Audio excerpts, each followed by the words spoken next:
Hello বন্ধুরা, কেমন আছেন সকলে? আশা করি সকলে ভালো আছেন। বন্ধুরা, আজকের এই ভিডিওতে আমরা কথা বলবো পিএম কিষাণ সম্মান নিধির 22তম কিস্তির টাকা নিয়ে।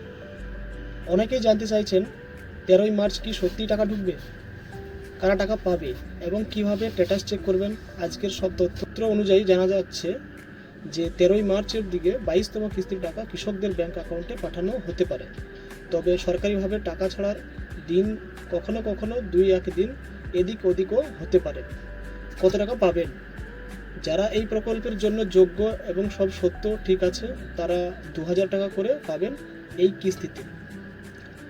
টাকা পাওয়ার জন্য যে জিনিসগুলো জরুরি, যদি এই কাজগুলো না করা থাকে তাহলে টাকা আটকে যেতে পারে। নাম্বার 1, ইকেওয়াইসি সম্পূর্ণ করা। নাম্বার 2, ব্যাংক অ্যাকাউন্টের সাথে আধার লিঙ্ক থাকা। নাম্বার 3, ল্যান্ড ভেরিফিকেশন সম্পূর্ণ থাকা। নাম্বার 4, নাম এবং ব্যাংকের তথ্য ঠিক থাকা। কীভাবে স্ট্যাটাস চেক করবেন?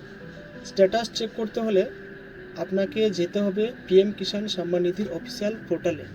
তারপর বেনিফিশিয়ারি স্ট্যাটাস অপশানে ক্লিক করবেন, আধার নাম্বার বা মোবাইল নাম্বার দিবেন, তারপরে আপনার কিস্তির স্ট্যাটাস দেখে নিতে পারবেন। যদি আপনার সব তথ্য ঠিক থাকে তাহলে 13 মার্চের পর থেকে ধীরে ধীরে অনেক কৃষকের অ্যাকাউন্টে 2000 টাকা করে ঢুকতে শুরু করবে। এই যে দেখতে পাচ্ছেন, এখানে একটা ফটো দিয়েছি আমি, পিএম কিষাণ পোর্টাল থেকে এটা শো করানো হয়েছে। তো যদি চান তো দেখতে পারেন। ভিডিওটি ভালো লাগলে লাইক শেয়ার কমেন্ট করতে ভুলবেন না। বন্ধুদের সাথে শেয়ার করবেন, সাথে থাকবেন, ভালো থাকবেন।